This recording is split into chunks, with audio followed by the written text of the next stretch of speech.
이번 시즌 리버풀의 부진이 계속되고 있는 가운데 영국 현지 전문가들은 리버풀의 핵심 전력이었던 사디오 마네의 빈자리가 매우 크다고 지적하고 있습니다. 그리고 현재 리버풀 상황에 분노한 팬들은 어째서 마네의 대체자로 손흥민을 영입하지 않았냐며 논란이 불거지고 있습니다.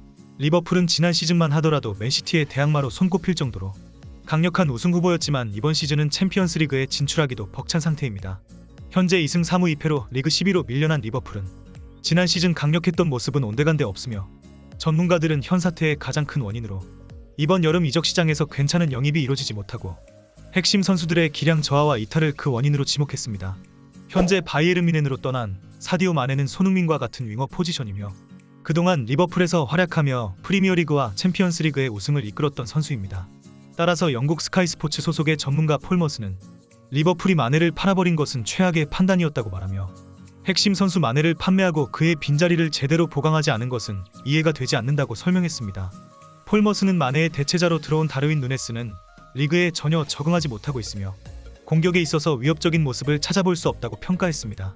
실제로 리버풀로 오기 전 벤피카 소속이었던 누네스는 프리시즌 훈련부터 결정적인 1대1 찬스에서 슈팅이 크게 벗어나는 등 불안한 모습을 보였으며 벤피카 시절부터 SNS에 지나치게 민감하게 반응하는 등 정신적으로 불안정한 모습을 보여 리버풀 이적 후 대형 사고를 치면서 그동안 지적받았던 문제점들이 수면 위로 올랐습니다. 프리미어리그 2라운드 크리스탈 팰리스와 경기에서 요아임 안데르센의 견제를 견디지 못하고 화가 난 누네스는 박치기를 하여 어이없게 퇴장을 당했고 3경기 출장 징계를 받았죠.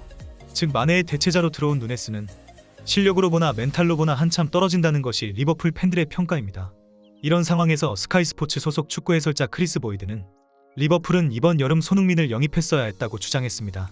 그는 자신이 만약 리버풀의 영입을 결정할 권한이 있었다면 마네의 대체자로 손흥민을 반드시 영입했을 것이라 말했는데요.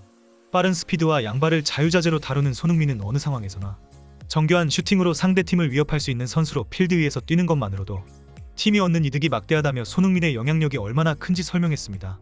세계 최고의 윙어라 평가받는 손흥민이 리버풀의 마네를 대체했다면 현재 리버풀이 겪고 있는 대부분의 문제점은 해결됐을 것이라는 게 전문가들의 평가이며 리버풀 팬들 역시 이에 동의하고 있습니다. 이것은 리버풀에서 뛰는 선수들의 입장 역시 마찬가지인데요. 리그 최고의 센터백이라 평가받는 리버풀의 철벽 반다이크는 미칠 듯한 스피드와 강인한 체력을 가진 손흥민은 그를 마크하는 수비수를 그라운드에서 지옥에 빠뜨린다. 왼발과 오른발을 가리지 않고 골 결정력까지 뛰어난 손흥민의 플레이를 예측하는 것은 거의 불가능에 가깝다고 설명했습니다. 이것은 2020년 당시 리버풀 공식 홈페이지에서 EPL 베스트 5를 뽑을 당시 반다이크는 손흥민을 선택하며 남긴 말입니다.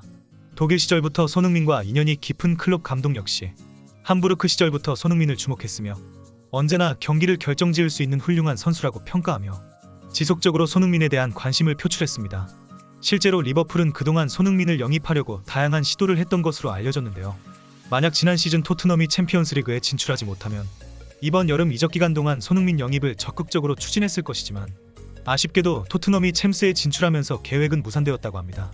아이러니하게도 콘테 감독이 토트넘을 챔스에 진출시킨 것이 오히려 손흥민 선수에게는 좋지 않게 작용한 것이라고도 할 수 있습니다. 또한 토트넘은 이적 시장에서 손흥민 이적에 대한 협상을 하려면 반드시 레비 회장을 거쳐야만 하는데 B클럽들의 제의는 손흥민에게 가지 못하게 철저하게 차단하며 철통보안으로 손흥민을 지켰다고 합니다.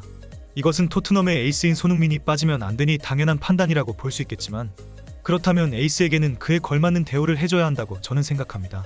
주급으로 보나 그동안 대우로 보나 손흥민은 실력에 맞는 대우를 받지 못했습니다. 손흥민의 팀 내 주급 순위는 케인 다음인 2위입니다. 그리고 어처구니없게도 팀 내 주급 3위는 바로 그동안 문제의 원인이었던 콘테 감독의 애제자 페리시치인데요. 토트넘의 간판 스타이자 에이스인 손흥민에게 이 같은 대우는 잘못되었습니다. 손흥민은 최전성기를 달리고 있는 지금 본인은 토트넘에서 행복하다고 말하고 있지만 팬들이 보기에는 조금 답답하게 느껴지기도 합니다. 손흥민 선수, 기회만 된다면 더 나은 대우를 해주는 B클럽으로 이적하세요. 그동안 이적할 기회는 많았습니다. 저는 아직도 늦지 않았다고 생각합니다. 오늘 준비한 영상 여기까지이며 시청해주셔서 감사합니다.